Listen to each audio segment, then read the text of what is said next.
Hello everyone. चलिए next question देखते हैं। If the voltage waveform in the figure 6.68 is applied to a 10 milli henry inductor, find the inductor current. Assume initial current flowing through the inductor is zero.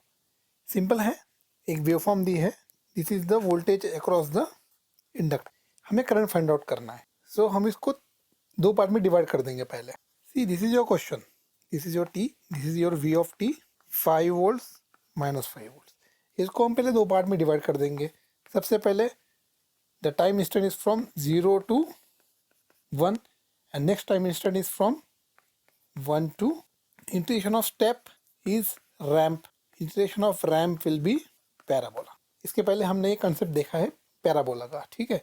अब देख सकते हो आप the first wave shape, this is the increasing ramp from 0 to 1। 0 to 1 एक increasing ramp है। तो एक बात तो पक्की है, इसका जो आंसर आएगा वो होगा पैराबोलिक फंक्शन। पैराबोलिक फंक्शन का वेवफॉर्म हमने लास्ट टाइम देखा था, कैसे होता है, इस तरह से। इसको बोलेंगे हम टी स्क्वायर। ओके, ये हमने कंसेप्ट इसके पहले देखे हैं। अब देखिए क्वेश्चन को हम सबसे पहले दो पार्ट में डिवाइड कर देंगे। उसका फर्स्ट पार्ट लेंगे। First part is very easy. इसके पहले सबसे फर्स्ट लेक्चर में देखा था हमने how to form the equation of the line. This is from 0 to 1, this is 5। So y is equal to mx plus C. C is the y intercept, line 0 0 origin से pass हो रही है तो सी will be 0।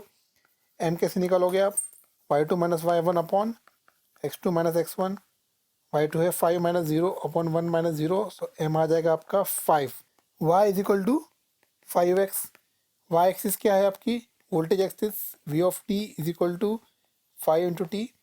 This is the first voltage equation for the time instant from 0 to 1।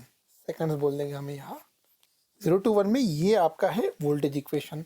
Current कैसे आएगा, we know that current is equal to initial value plus 1/L initial time to T V of T D T. ये formula हमने इसके पहले भी देखा था, अच्छे से इसमें न्यूमेरिकल सॉल्व किए हैं, ठीक है। इनिशियल वैल्यू हमें दी है at T is equal to 0 is equal to 0। T equal to 0, initial value of the current is 0। So यहाँ आई ऑफ टी कैसे आ जाएगा आपका, 0 plus 1/L 0 to t, initial value is 0 time instant v of T D T. So I of T is equal to 1/L 0 to t v of T D T. Very simple. L का value कितना है, L equals to 10 milli henry equals to 10 into 10⁻³ henry. So L का value आ जाएगा आपका -2 henry. Very easy. So first part में from 0 to 1 instant हम I of T निकाल लेंगे। 1/10⁻², 0 to t, v of T का वैल्यू आया था 5t डी टी। सो ये आ जाएगा 1/10⁻², 5 बाहर आ जाएगा।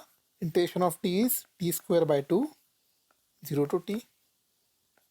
सो ये आ जाएगा 5 divide by 2 is 2.5 upon 10⁻² into t²-0। सो इसका वैल्यू आ जाएगा आपका 250 t²। ध्यान से देखोगे आप, this 250 t² is a parabolic function. Without solving the equation हमें पता चल गया था कि ये पैराबोलिक फंक्शन रहेगा, वही आंसर आया हमारा। I of T equals to 250 t² for the value 0 to 1। Okay, so इसमें t इज इक्वल टू 1 पे वैल्यू क्या आएगी आपकी, for t equals to 1 second, I equal t equals to 1, ये आ जाएगा 250 into 1² is equal to 250 ampere. हमने ये क्यों निकाला है, बिकॉज वेव शेप आपका ऐसे दिया है, this is 0 to 1, this is 5। जो सेकंड लाइन है वो ही increasing ramp from 1 to 2, this is y1, this is y2। But for the second line at t equals two, this is t equals to 1 second, इसका initial current है 250 amperes at t equals to 1। इस wave shape का जो parabolic function का जो last point है वही इस वेव शेप के पैराबोलिक फंक्शन का फर्स्ट पॉइंट रहेगा। तो इस वेव शेप का initial value for second ramp function is 250 ampere. t equals to 1 पे ही ये रैम्प शुरू हो रहा है, t इक्वल्स टू 1 पे ये रैम्प शुरू हो रहा है, t इक्वल्स टू 2 पे ये रैम्प खत्म हो रहा है। ओके, इसीलिए इसका इनिशियल वैल्यू आएगा 250 ampere as T equals to 1। Simple. अभी अभी वेरी इजीली हम सेकंड लाइन का इक्वेशन निकाल लेंगे, very easy. y1 to y2, this is also increasing ramp, ये पॉइंट है 1, ये पॉइंट है 2, so y is equal to M X plus C. M कैसे आएगा, y2 है आपका 0, y1 है, this is y1, this is -5, -5 upon x1, तो ये आ जाएगा आपका 5/1 इक्वल टू 5। वाई इंटरसेप्ट कैसा आएगा, 0.20 lies on the line, therefore y is equal to 0, slope का वैल्यू है 5, x equals to 2 plus c, 0 equals to 10 plus c, तो c का वैल्यू आएगा आपका -10। y इंटरसेप्ट भी निकल गया, so final equation of the line क्या आएगा, y is equal to 5x minus 10, y है v of t equals to 5t minus 10। This is the voltage equation of the line from the point 1 to 2। This is the voltage equation. Okay, ramp है तो current आपका parabolic आएगा ही आएगा, but उसके साथ एक constant भी जुड़ा है, तो थोड़ा इक्वेशन में थोड़ा चेंज आएगा, but function finally will be parabolic और it may be in the form of quadratic equation also. देखते हैं, initial value is 250 ampere at t equals to 1 seconds, so I of t equals to initial value plus initial time to t v of t dt, ये formula हमने इसके पहले देखा है। सो कैसे आएगा ये, I of t initial value is 250 amperes plus initial time है 1 second to t point, v of t आपका 5t माइनस 10 dt। सॉल्व कीजिए इसको, 250 एम्पियर प्लस ये 1/L यहाँ आएगा। सो हम इसको अलग से सॉल्व करेंगे, 1/L 1 to t 5t minus 10 dt, L का वैल्यू है -2 हेनरी, ये इंटीग्रेशन सॉल्व करोगे आप तो ये आएगा 5t²/2, upper limit is t, lower limit is 1, minus 10 t, upper limit is t, lower limit is 1।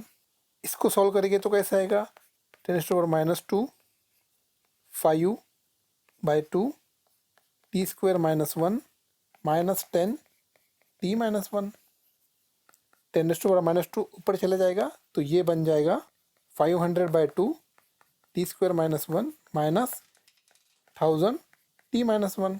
आगे इसको सॉल्व करेंगे हम, ये हो गया 250 t² minus 250 minus 1000 t plus 1000, तो ये हो जाएगा 250 t² minus 1000 t plus 750।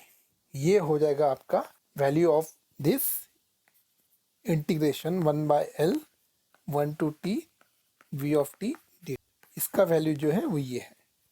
So I of t कैसे निकालोगे अभी आप, I of t is very simple, initial value था 250 amperes plus 250 t² minus 1000 t plus 750 ये पूरा एम्पियर में आएगा, 250 plus 750 ampere is 1000 ampere minus 1000 t plus 250 t² is the value of the current from the point 1 to 2। ये हो गया आपका current का वैल्यू। सो ये भी क्वाड्रेटिक इक्वेशन के फॉर्म में आएगा, तो इसके दो रूट्स आएंगे आपके। So we will not go in details of the roots and functions, हम फाइनल आंसर लिख देंगे, I of t is equal to 250 t² from 0 to 1 और फाइनल वैल्यू फ्रॉम 1 to 2 वो आया 1000 माइनस 1000 t प्लस 250 t², दोनों terms है amperes में। So this is your final answer. Calculations है थोड़े से इसमें, इसलिए क्वेश्चन हमें हार्ड लगता है, but if your basic understanding of integration, अगर आपको समझ में आता है कि स्टेप फंक्शन को इंटीग्रेशन के बाद आपको मिलेगा पैराबोलिक फंक्शन, देन आप कॉन्फिडेंस हो जाओगे कि whatever you are doing is right, और आप एग्जाम में कंफ्यूज नहीं होगे। That's why we have taken this question. In next lecture ये क्वेश्चन देखेंगे हम, The current flowing through a 5 millihenry inductor is shown in the figure. Determine the voltage across the inductor at t is equal to 1, 3 and 5 milliseconds. ये भी question काफ़ी easy है. We have to find the voltage across the inductor. Current का wave shape दिया है, V is equal to L di by dt के form में निकालना है आपको. इसमें दो इक्वेशंस निकालना है, एक इंक्रीजिंग रैंप और एक डिक्रीजिंग रैंप. ये भी पता है आपको कि D by D T off ramp will be step.